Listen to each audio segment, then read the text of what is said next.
Okay, let's dive right into this explainer. Now, to truly understand the story we're unpacking today, I actually need you to step into my shoes for just a second. Imagine I'm not just your host, but a completely exhausted, dead-broke restaurant worker standing right in the middle of the gritty, humid streets of 1950s Hong Kong. You see, the whole world knows our teacher as this flawless, cinematic superhero, but the guy we actually knew, the man who literally changed martial arts history forever, well, his reality was way more complicated, a lot more desperate, and honestly, infinitely more fascinating. Let me show you the true story of our master, Ip Man. And to really understand us back then, you just have to know one thing. We were exactly what this quote says: restless and angry young men. We definitely weren't wealthy scholars seeking some kind of spiritual enlightenment. We were angry, uneducated workers. In the mid-1950s, Cologne was just a violent, totally unforgiving place. We weren't learning martial arts for cultural pride, no way. We needed to learn self-defense just to survive the gang rivalries and the daily petty violence of the city streets. We needed a teacher who understood survival. Part 1. Meeting the Grand Master, the streets of Kowloon. So when we first crossed paths with him on those muggy Kowloon streets, let me tell you, he didn't look like a legend at all. The man who arrived in Hong Kong in 1950 was just a 56-year-old unemployed refugee. He was an ex-policeman who had literally lost everything. Because the borders between China and Hong Kong slammed shut in 1951, he was permanently separated from his wife, Chung Wing-sing, who was basically trapped back in Foshan. When he first started hanging around our Hong Kong Restaurant Workers Association, he was completely broke and, actually, he completely hid his martial arts skills from us. He was just another struggling soul trying to scrounge up a meal. Part 2. Forged in Foshan, the making of a master. To really grasp who that quiet, broken man in 1950 was, you have to look at the crazy life he left behind. He wasn't always poor. Born in 1893 to a really wealthy family in Foshan, he got a traditional education and started training under Chan Washan super early. But what's really incredible is his resilience. As a teenager, he was actually soundly defeated in a friendly duel by a guy named Lung Bik. That defeat left our master so intensely depressed he didn't dare speak a word about his kung fu for a whole week.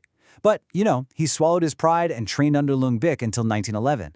Eventually, he served as a police captain for the nationalist government, which unfortunately is exactly why he had to run from the advancing Chinese Communist Party in 1949, leaving his entire life behind. But despite losing his wealth and his home, he brought something absolutely priceless with him: an unbroken, sacred lineage. Man, we felt so much pride learning this history. He traced our Wing Chun heritage all the way back to Ni Mui, one of the legendary 5 elders of the Shaolin Monastery, straight down through Yim Wing Chun herself, right into his hands. It was like this massive cultural treasure handed directly to us, street workers. Part 3. The Kowloon Classes, Survival and Reality. Now, let's ground ourselves firmly back in the reality of those 1950 streets. Because the reasons our master decided to finally open up and teach this sacred lineage, they might actually surprise you. There is a huge, stark contrast between the cinematic myth and the historical reality we live through. The movies, they'll tell you he taught purely for noble resistance. But the truth? He started teaching Wing Chun in the early 50s just to escape crushing poverty. And, more uncomfortably, he did it to fund a very expensive black market opium habit. He was a deeply flawed guy, coping with the massive trauma of losing his family and his homeland. So yeah, he taught us to survive, but he also desperately needed our tuition money to survive his own demons. And our early training spaces, they totally reflected that struggle. There were absolutely no glamorous sunlit dojos for us.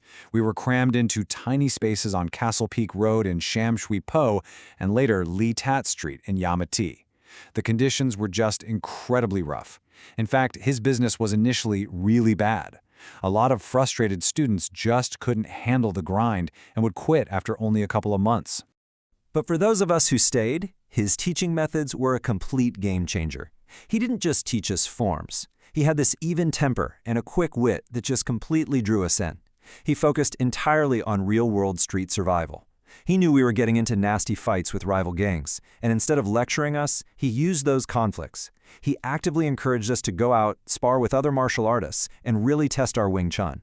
Ironically, it was our violent, petty street victories that actually started spreading his fame all across Hong Kong. Part 4. Building a Legacy, From the Streets to the World. As we moved into the 1960s, our scrappy, underground group of street fighters really began to evolve. The master's reputation exploded so much that he started attracting wealthier, way better educated students who could actually comprehend the deeper philosophies of his art.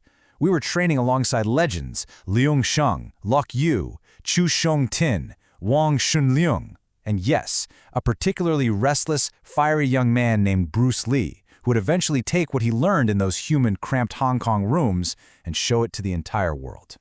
By 1967, we formalized our whole brotherhood into the Wing Tsun Athletic Association. But here's the crucial point about why we really did it. We set it up not just to institutionalize the martial art, but fundamentally to help our aging master tackle his never-ending financial difficulties. His opium use was still just a really heavy burden. We, his students, organized this association to support him, which, kind of beautifully, ended up permanently securing the global future of Wing Chun in the process. Part 5. The Myth and the Man. Beyond the Movies. As the decades rolled on, the true story of the man we bled and sweat for in Kowloon began to fade, slowly replaced by a much shinier, simpler narrative. 1972. That was the tragic year it all came to an end.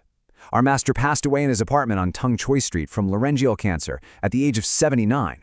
It was just a heartbreaking loss for all of us, made even heavier by the fact that just 7 months later, his most famous student, Bruce Lee, would also suddenly pass away. It really was the end of an era. Today, if you mention his name, people immediately think of the blockbuster films. From Donnie Yen's iconic portrayal to Tony Leung in The Grandmaster. Now, don't get me wrong, these movies are fantastic, but they take massive dramatic liberties. They turn our deeply flawed, struggling teacher into this invincible superhero who can fight off entire armies. They completely erase the opium, the poverty, and the intense desperation that defined his early years in Hong Kong. Which leaves us with this final, really provocative thought. How did this flawed, impoverished refugee, a man who literally relied on his uneducated street-fighting students just to pay for his next meal, manage to forge a martial arts empire that spans the entire globe today? Well, the answer doesn't lie in cinematic perfection, but in his profound humanity. You know, we often prefer our heroes to be flawless, but he was a real, struggling man who taught us how to survive when the world had turned its back on us. And that, in my opinion, makes him infinitely more legendary than any movie ever could. Thank you for walking the streets of history with me in this explainer. Keep questioning the myths and keep learning.